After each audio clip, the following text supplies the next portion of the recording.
support and recognition of many United States presidents. The organization began with one man's dream: to stop the inhumane treatment of people with mental health conditions and to change the way our nation views those with mental illness.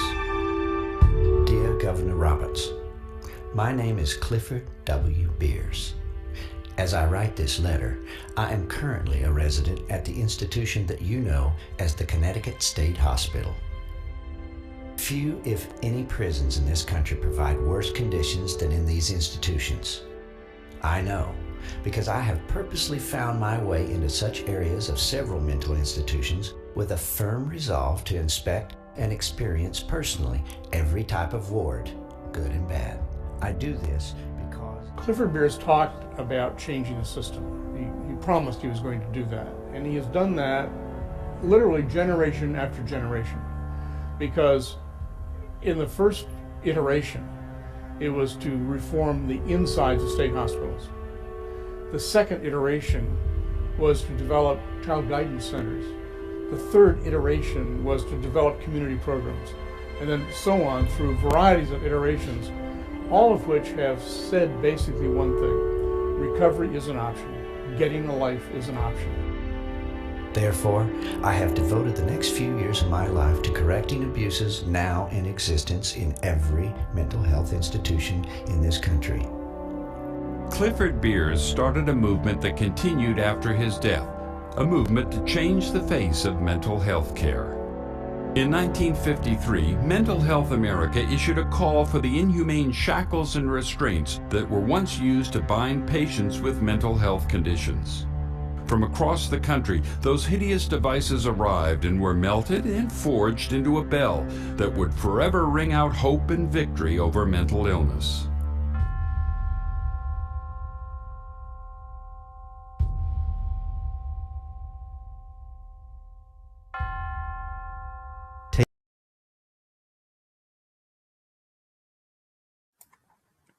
So that bell was all the shackles melted into making that bell. Joe Ruiz from The Village, the CEO right there, he was from like The Village, you know, that you read about, right? Or you should have read about in The Road to Recovery. But that, you know, Joe Ruiz was telling us when they had that bell there and they rang it, there was like more, like what, 500, 300 people, 300 to 500 people. And he said it was so quiet, you could hear a pin drop when they rang the bell. It was so beautiful, right? All right. Anybody know about that? Oh, now you do. Woohoo. All right. Okay, so what time? We're good on time. What is self-disclosure? Right? Let's see. Should we take a break first? I'm looking at the time. No, I think we could do this. Okay, so what we're going to do, let's do this. We're going to do a little activity. All right. I'm not sharing my screen, am I?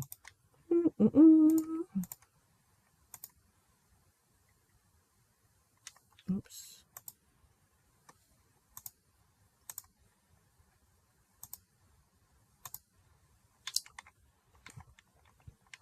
Okay, here we go.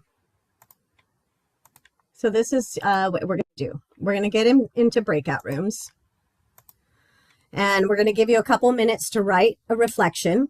Okay, have you ever disclosed something personal to others that others may not know by looking at you?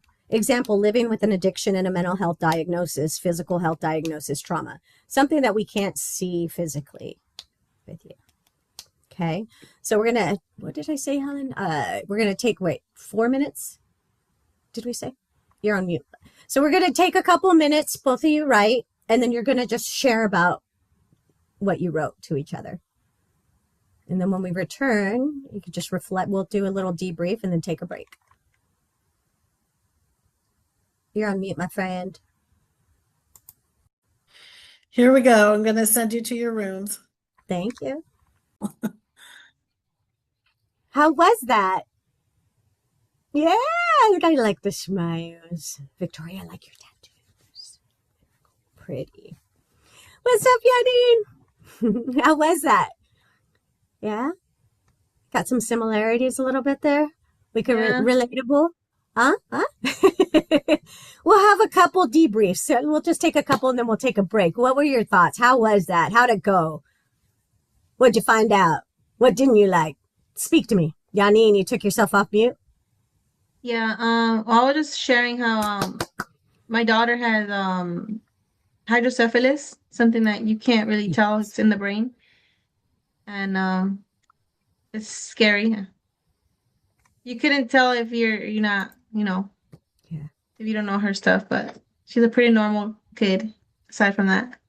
I love that. So you just make life normal for her, right? Yeah. I love that. Thank you, Janine.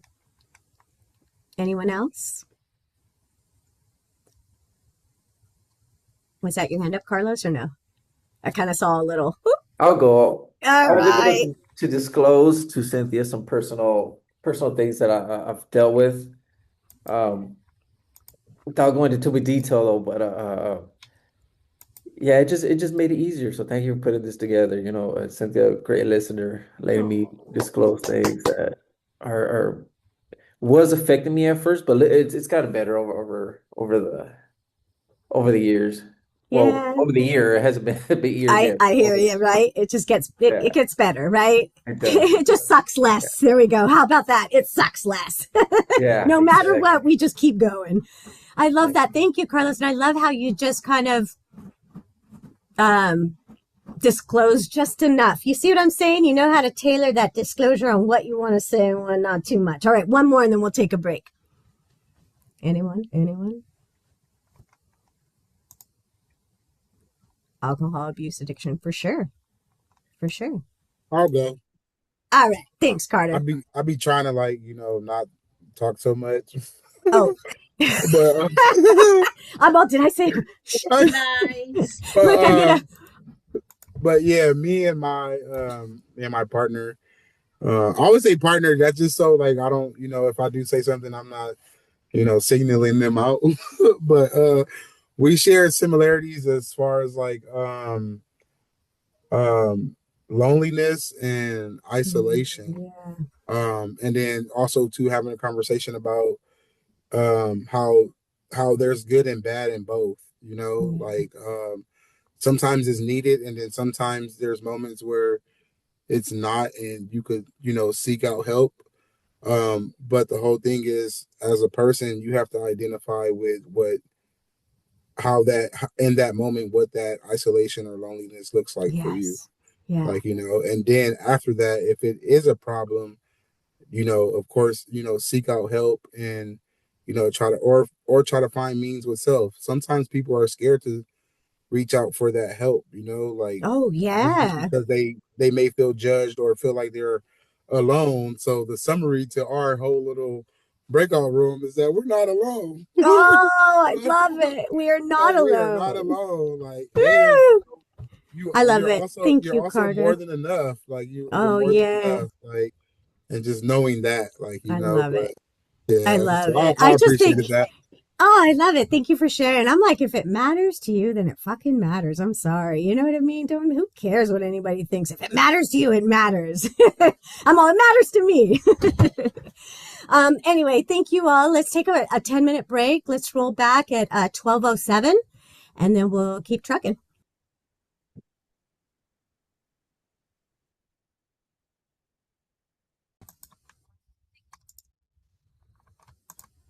All right. So here are some pros and cons of sharing, disclosing. Some pros, get the secret out. Oops. Get some support, right? Accommodations. And maybe the cons, loss of trust, some misunderstanding, maybe lack of support. Right? And then here's some reasons why people decide to disclose their mental illness. I can't see you. Oh, there you are. Okay. Support and assistance. I get emotional support, practical help, or simply someone to listen. Right? Stop carrying the secret. It's no longer hidden or shame-filled or something to feel bad about. We all agree, and I see some head nods of it. Reasonable accommodations, asking for sensible, lawful adjustments that make it possible to do the job well. I hear a lot, we talk about like people suffering in silence. Some people may feel like, they're going to get stigma, get some shit for bringing it up at work. But we talk about, peer-run organizations, right? We're starting to integrate peers into the workforce so that hopefully, we're all going to get on the same page. Our mental health and well-being is number one. Understanding and connection, right? Show how we could relate, empathy, understanding both the illness and the burden of keeping it private. Okay, so we understand what it's like. And the people we're working with probably understand what it's like. And it's like, you're going to hold that welcoming space for them. They're going to be like, wow. And once you hold that space and they're safe enough and they feel like they want to share with you, that's where the healing begins, baby. All right. Ways not to disclose, or people choose or not to. A social avoidance, right? Avoiding people or situations about your mental illness might be discovered. Okay. Indiscriminate disclosure, choosing not to conceal your mental illness without sharing your full story. And that's that like holding it in, right? Sometimes maybe I heard someone like, I get the imposter syndrome sometimes, especially when I was doing PTA and Girl Scouts. I'm just like feeling all over here, we'll get more in a story like that, especially dealing with postpartum depression. So sucked. Secrecy, right? And it just sucks. We're keeping it private. We don't want anybody to know, right? And if we are suffering in silence, we're not going to reach out. So it's all festering and boiling up inside. They're selective, right? When we know the people that we can trust, Guyton brought that up. Who are the people that we're going to reach out to that support us, not the ones that put us down all the time. And broadcasting, only share and educate with others, right? Your lived experience. And you'll find it. We're going to share today and tomorrow. I'm going to share my story and give you an idea. Not everyone has to disclose like I do. And we're not going to be sharing like this like we do to others. We're getting to know each other. But what's cool about it is later on, you're going to figure out when you start working with people, if you haven't not yet already it's like you could put your story, like slice it into exactly where they need to hear it, if that makes sense. Just certain parts of it that you could, it's like, oh, okay, that fits with that. People not to disclose, bigots, people who disrespect you or everyone, fear mongers, right? Thoughtless speakers, people that just don't think before they speak, right? And people who just don't give people second chances. Black and white. Are we all good? I'm going at a good pace, I hope. Okay, cool. Not too fast. Tell me to slow down. Not. All right. When to disclose now here as a peer worker, okay? Remember, we're going to talk about the pros and cons of sharing in every situation, right? Explore the beneficial times to disclose, right? Communicating either with community members or coworkers or clients. Participate in conversations and reflection about your own experiences. And that's what's going to be wild is, who was it that brought it up? Was it Jason? I think you brought it up like, there's things that we could do as peers that the clinicians can't do. Right? I just got the chills saying that right now. Oh, so that's where we have that reflection and that connection and that mutual understanding. Oh, I did get the chills on that one. All right. Here's beneficial, right? You share resources that helped you. Housing, right? Local programs. We're going to be doing a lot of linkage to services, right, Helen? Jump in anytime.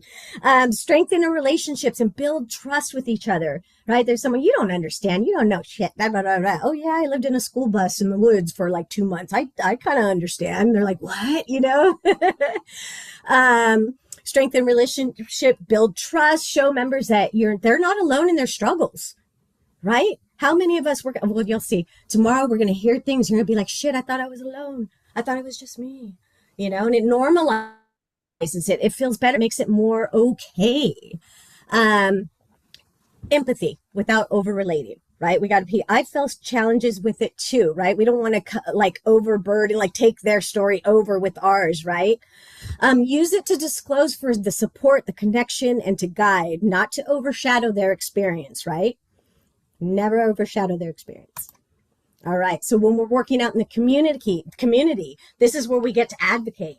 Michael, pretty soon your team, like you go out into the field and provide groups. Can you share a little bit about that, Michael? So we attend PAC meetings, basically give resources to individuals that are coming out of incarceration, and to give our services as far as what Project Return has to offer. A lot of people don't know about respite homes, and we Yes. have 2 respite homes. And we have a lot of other groups that we have with CORE, and then we have CAPS Academy here at Project Return. Right on.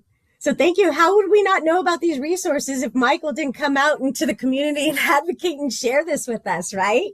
Education, education, education. We hear that a lot in training, right? Share your experiences, speak out, right? But also share how you got to where you are today, right? What did we do to get here? And then building relationships. That's all I could say is connection, connection, connection. Disclose it. We could share with local leaders like in Mental Health America of California, like the company that I work for. They're out in Sacramento. They're right across the street from the state capitol. They do nothing but legislative stuff. Like they bring bills, and there was a bill that they had passed for the TAY population, and it took them 3 years. Because the bill will go there and then they'll sit there for a while. And if you don't go back and keep bringing it up, then it finally passed. I'll have to share that resources with you. It's really cool. Yes, Trent, I will definitely hook you up. Okay, yeah. So we say meeting members where they're at, building trust. Like we said, building trust, share it candidly, break down barriers, right? And then questions considered. How can you tailor your disclosure to suit different audiences while maintaining authenticity and respect? Right? Remember I was talking about piecing exactly where that part of your story, not the whole thing, but there's going to be a piece of that story that you can fit into there. So that's how you can tailor it. Are we good? Am I going too fast? Everybody all right? All right. I don't see smoke coming off of people's pencils. Ew, do we even use pencils anymore? My goodness. All right. So when disclosing at the office, right, we could understand our team's strength. So shared experience. So let's say Helen and I were at the table, we're having a meeting, we got a new member. We're like, man, I don't know. But then somehow they have a good fit with Tina. They're sharing some things that we know Tina is badass at. So I think we should, I think I'm going to bring Tina in and do a little warm handoff. What do you mean? Like, let's introduce each other. Let's talk, let's have some coffee, get to know each other, right? And that's how we do a warm handoff. And we know the strength of Tina, that she's going to be able to connect with this person. That makes sense? Yeah. All right. So perspectives on recovery challenges. Like we're going to be working with people that are normies, right? What's so funny is that we all understand each other and we could talk about some fucked up shit and all laugh and get it, just like an AA. And when we're normal people, they're looking at us like, what, So think of it like that. We could provide completely different perspectives to people that have no clue, just a little bit about that. I don't know. They would always, are you the ones where there would be someone difficult acting out and they're like, hey, Desiree, can you go talk to this one right now? So I was at Telecare in Garden Grove. It was a wellness center and I was doing outpatient, doing med management.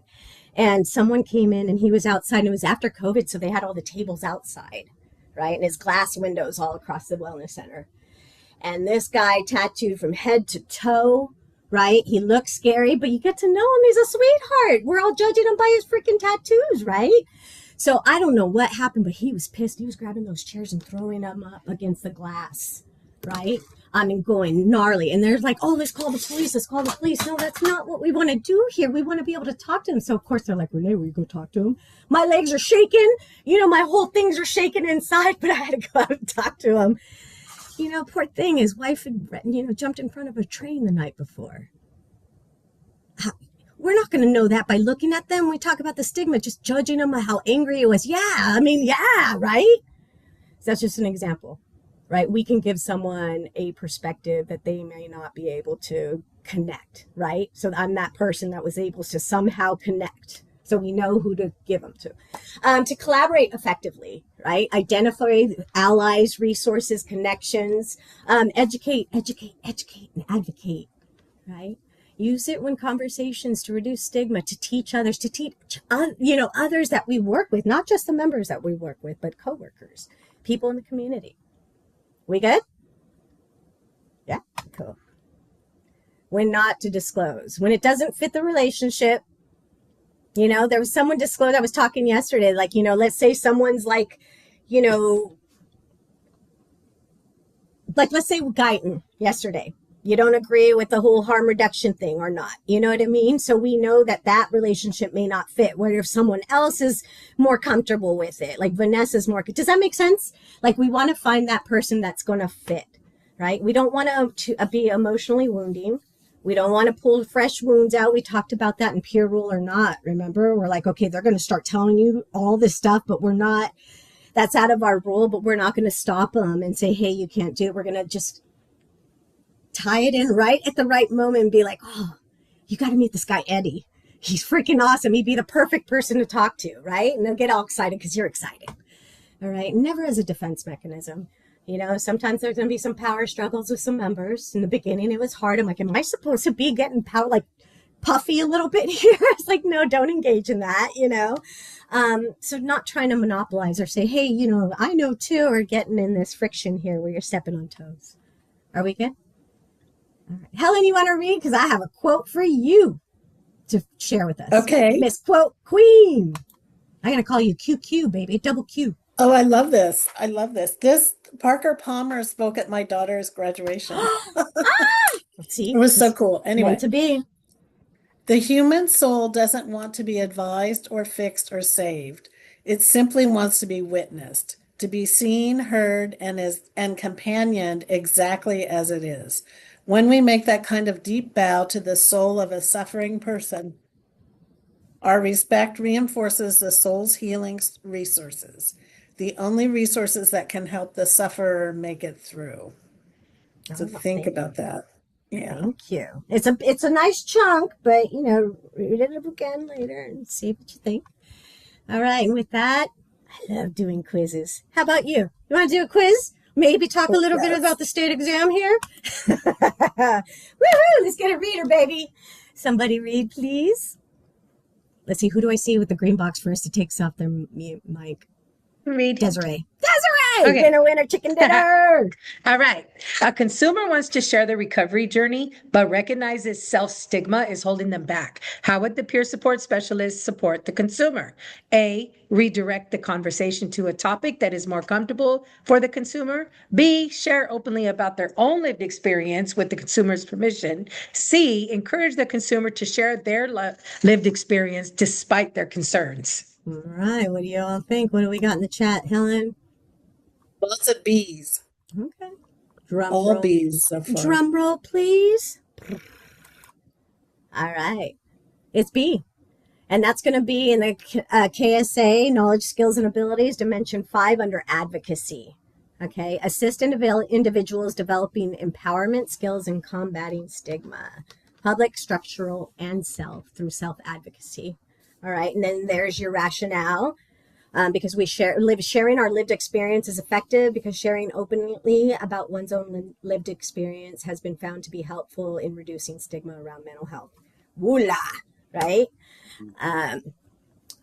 Through disclosure of personal challenges peer support specialists have overcome, the consumer can listen and relate to their own recovery. This approach recognizes that the consumer can benefit from the mutuality created by the peer support specialist and help combat internalized stigma. Blah, blah, blah. And with that, I say thank you, right? And with that, I'm going to give you a little taste for tomorrow, and I'll share my story with you.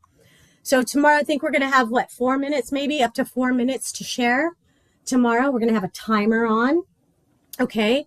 And those of you, it's only what you feel comfortable sharing, okay? And if you even want to share, you don't have to, but it'd be nice to get an idea on who's going to share so we get that time. And, you know, someone's always chopping damn onions in the room, so please have a tissue box next to you, all right? So with that, I'm going to share a story with you. And this is actually, I changed this up not too long ago. Actually, last cohort, I tightened up my story.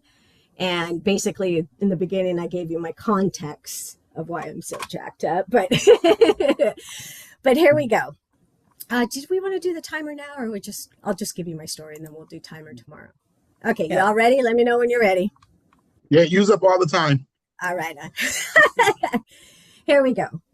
So my mental health journey didn't begin in college. It didn't begin in college, but that's when it literally really caught up with me. By the time I graduated high school, my life had already included more trauma than I knew how to name: abuse, addiction, instability. When I left for Arkansas in '94, it wasn't planned. It was impulsive, drug-induced, and unannounced.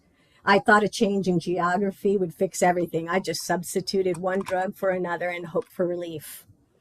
Somehow I got into the University of Arkansas, and that's when my depression and suicidal thoughts became impossible to ignore. I was using substances to cope, and when that stopped working, everything came rushing in. I saw a therapist at the U of A. You know, you see the clinic and they're getting their hours, right? And when I disappeared and I didn't go back, she actually came to my studio and knocked on the door looking for me. Okay, and that's when I realized at that time that I mattered. Around then, I discovered that not only, I discovered art. And it wasn't something pretty in the beginning, but it was a tool to survive. It became a way to express what I could not put into words and a way to keep myself alive. So instead of hurting myself, I would just throw paint down. Things unraveled quickly. I had a toxic relationship with a poetry professor at the U of A that cost me my job at the art gallery. I became homeless after that, being left at Mardi Gras, and eventually lived in a red school bus for 2 months along the Buffalo River with another boyfriend. He wanted me to be one of his wives, and that's when I realized I had to leave. I had no choice but to return to California. Coming back was hard. I went from the woods to concrete jungle. I didn't have a car, and in Southern California, which means no freedom. I depended heavily on my high school boyfriend. See, I went from boyfriend to boyfriend. And I went back to Fullerton College, and I started seeking counseling there. My depression worsened, and my suicidal thoughts intensified. I told a counselor the truth, that I had a plan and means, and she encouraged me to voluntarily do a voluntary hold. That was the first time I was picked up in an ambulance and transported to Royale in Santa Ana. And when I looked around, I remember thinking, what the fuck did I do? My boyfriend, I called him and he broke me out. And I don't know how that happened, but I went right back to self-medicating. I was diagnosed with bipolar disorder, CPTSD, and I was angry. In denial and inconsistent with my treatment, my moods fluctuated. My boyfriend and I fought constantly, and at one point I tried jumping out of his 5K. Shortly after that, I found out I was pregnant, and that changed everything. After my son was born, he was 9 months old, and I left and entered a domestic violence shelter, and from there I rebuild a recovery home, transitional living at the Salvation Army, therapy in school. I studied addiction and DV counseling, and I stayed connected. 6 years later, I returned to that abusive relationship, married him, and had another kid. I became a stay-at-home mom, but the marriage was unstable and frightening, abusive, and a lot of legal battles, and 2 brain tumors, and 8 hospitalizations in less than 2 years. And still I keep going. I stayed in therapy and I kept learning without realizing I was building a future. And eventually I returned to school again to become a psychiatric technician. And one day someone said to me, "You live and breathe recovery." And for the first time, it made sense. My lived experience became my purpose. So today I'm talking about it. It matters. It fucking matters. Writing matters. Art, meditation, yoga keep me grounded. And I have learned that what we focus on shapes what we build, and recovery is something that we practice every day. Self-care is non-negotiable. My life is not perfect. Recovery is not easy, but I keep showing up. One lyric has always stayed with me, not because it defined my life at the time, but because looking back, it captures how I survived. It's a song, Drifting by 4 Non Blondes. My life may be a mess, but I sure can survive. Thank you.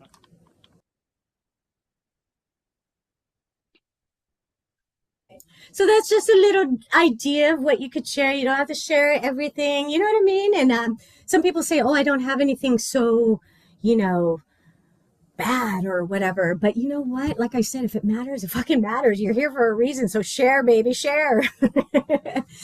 But with that, we're gonna get out a little early. I hope that's okay with everyone. So your job today is to work on that story. Any late work, work that you need to be turning in, you need to talk to your student supporter, give them a call, do your evaluations, and then tomorrow it's just going to be all sharing, okay? And it's going to look like Carlos is going to be here. We're going to have a timer up. You could share if you want. And then once someone shares, we just have a moment of silence. Remember in the guidelines, we talk about if the tears come, let them come, give them that second to breathe. We all do that silence. And then, afterwards we'll all go do a powwow in a breakout room, and then our goal is to do something good for ourselves at the end of the day. Okay. Carter. Do we upload our story anywhere, or do we just write it down to share You tomorrow? don't have to upload, you don't have to share it with me. Just go ahead and I think you just have to define what stigma is, and then, write your story for you. Okay. And then we'll talk about tomorrow. Some people say they're not going to share, and then they wind up just sharing. So you could write something out or wing it. If you're AA, or how we wing it on our speakers or whatever. Carter, you're welcome, everyone. I want to know, was there like on the student portal, is there like an outline? Yes, there is actually. You want me to pull that up? I'll put it in there. Is that cool? Yeah, just so we can have something to kind of reference while we're writing. Absolutely. Let me pull that up for you. Otherwise, I don't want my story to be all over the place. Like me? No, I'm just joking. I was doing all the context before, and then I saw a disclosure thing, and I'm like, oh, they started with all their hospitalizations. Maybe I should get there. Oh shit. I'm an alumni at St. Joseph's Hospital in Orange. Okay, heck yeah. Also, I'm just going to step in to let people know that we do not record tomorrow. So that's one time. So we're not going to have it. It's confidential. What happens in here, no recording or anything. Okay, I'm going to put this in the chat right here for y'all. And it just gives you an outline, which is cool. And like I said, this was one I didn't want it. This was one of the 2 last presentations that I wanted to work on. But then I got it, But anyway, you have any questions? Oh, Tina, I appreciate your smile. Jeez, that's a big smile. I love it. I told her that earlier in our breakout room. Right. It's just like, oh my God, it's so bright. Right? I'm always smiling. Her background is the island, a little smiling on the island. Yeah, dude, that's right there. So much chillaxed. Right. All right. Any questions? Anything? You're free to go. Like I said, you have 30 minutes, for your hours. You're going to be looking at this, working on your story, thinking about what you want to do. Did we get an idea of who thinks they may be sharing? Hands up. It's a possibility. And this is not binding. We just kind of want to not get at all. the number for time, so we know how to structure things. But and you don't have to share only share with what you're comfortable with, so we get an idea. Yeah, Carlos and then Carter. Oh, No, we're just saying that I wouldn't mind sharing tomorrow.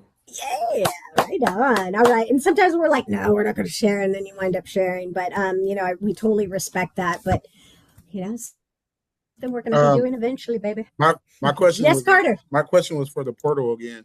So this is the earliest we've gotten out. So on the checkout thing, do we wait till 1 o'clock to check out? Oh yeah. I don't know. Helen, did you know? Because I know I got in trouble. Is it letting you check out? I'll take the heat. Put it on me, baby. All right. Does it let you check? If it lets you check out, go ahead and check out. If not, you might have to come back. I know we can't do the evaluation thing until 12:55 though. You could do it. Go for it. Oh, right. Oh, no, is it time? No, because if you do it, it'll tell you that it's not. It give you they fixed it. Yeah. Oh, that's right. Well, everybody put their phone timers on and put those evaluations and check out. But I appreciate you all. Thank you. Thank you, everyone. See y'all later. Take care. Later, skaters. We'll see you tomorrow.